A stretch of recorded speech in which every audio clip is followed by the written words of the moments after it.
जय श्री राधे राधे। प्रेमी जनों को राधे राधे, भक्तजनों को राधे राधे। आज के आनंद की जय हो। आज मैं आपको बता रहा हूँ सोमवार को क्या करें। सावन का पहला सोमवार है।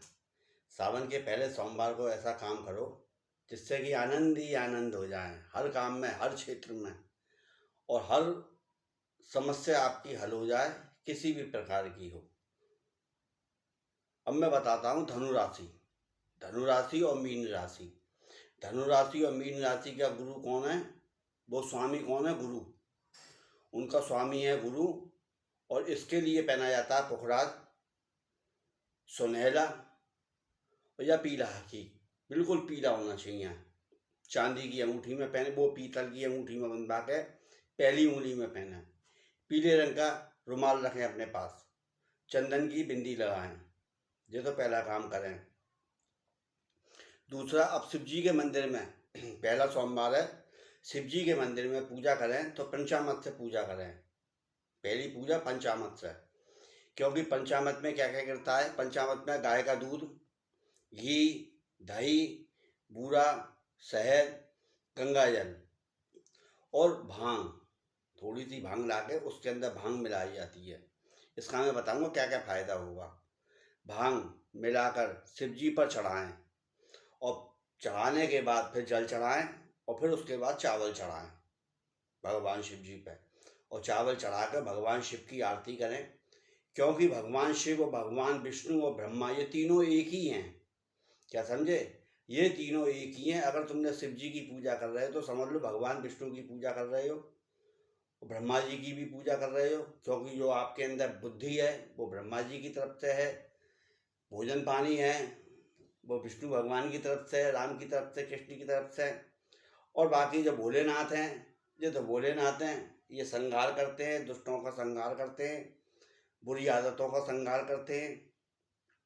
इसलिए इससे सबके लिए फायदेमंद। मैं आपको एक चीज़ बताता हूँ, ये पंचामृत लें, पंचामृत में ये सब चीज़ डालें। डालने के बाद अब देखो, दूध से क्या होगा? दिमाग तेज होगा आपका।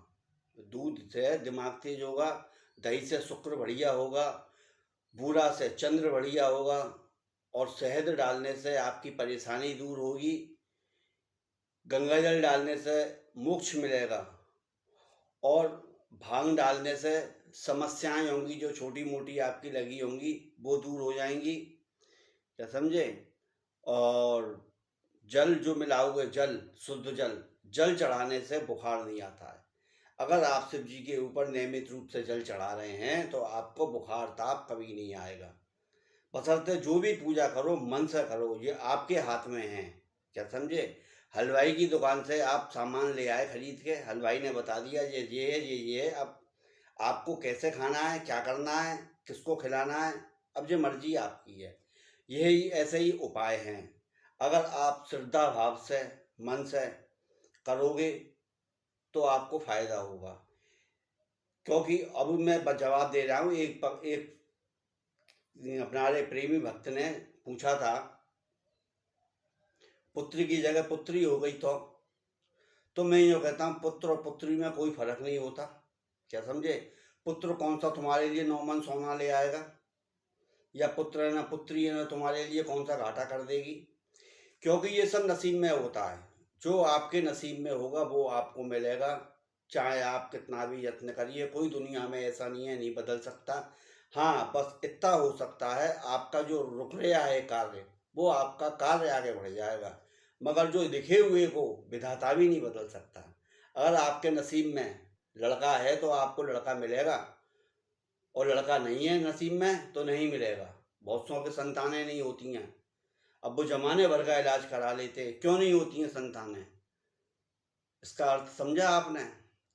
क्योंकि पिछले जन्म में उन्होंने अपनी संतानों का निरादर किया है, इसलिए उनको संतान के लिए तरस जाते हैं। क्या समझे? जो चीज़ निरादर करता है उस चीज़ के लिए वो इंसान तरस जाता है। अब बहुत सी औरतों के पिछले जन्मों में जिन्होंने शादीशुदा होकर पति को त्याग दिया, वो पतियों के लिए तरसती हैं। पति लोग पत्नियों के लिए तरसते हैं। जिन्होंने पतियों ने अत्याचार किए वो तरसेंगे।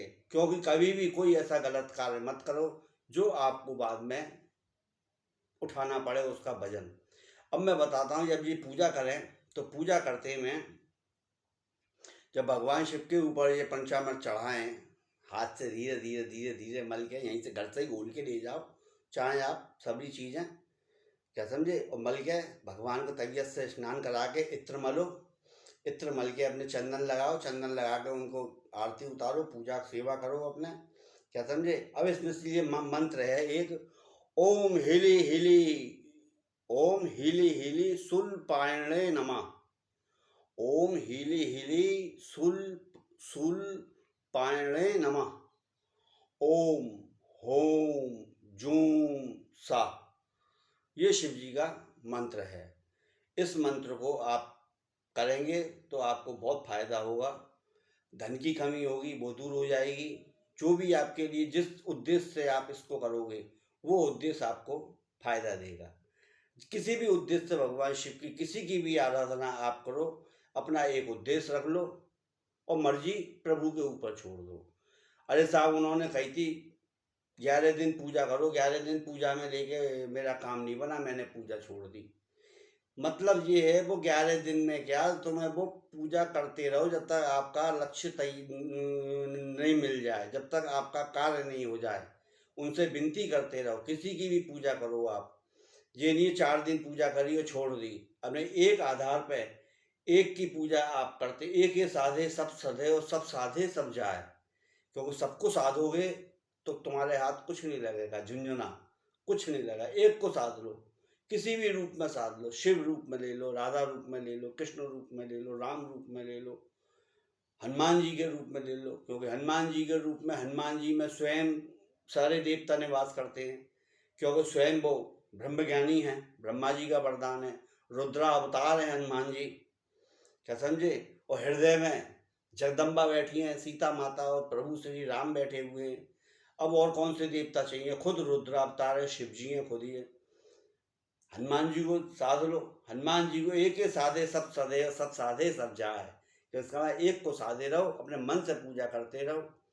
एक शख्स ने पूछी थी, साहब माँ मंदिर में जाते हो तुम तो इनको पूजते हो वहाँ पे, अरे जिस मंदिर में आप जा रहे हो, आप शिव जी के मंदिर में जा रहे हो, कृष्ण भक्त हो, तो उनके अंदर कृष्ण भगवान के दर्शन करो, वो है आनंद, भक्ति। आज के आनंद की जय हो, बोलो सत्य सनातन धर्म की जय हो, जय हो, जय हो। जय जय श्री राधे राधे। लाइक करो, सब्सक्राइब करो, फॉलो करो। आप सबको जय श्री राधे राधे।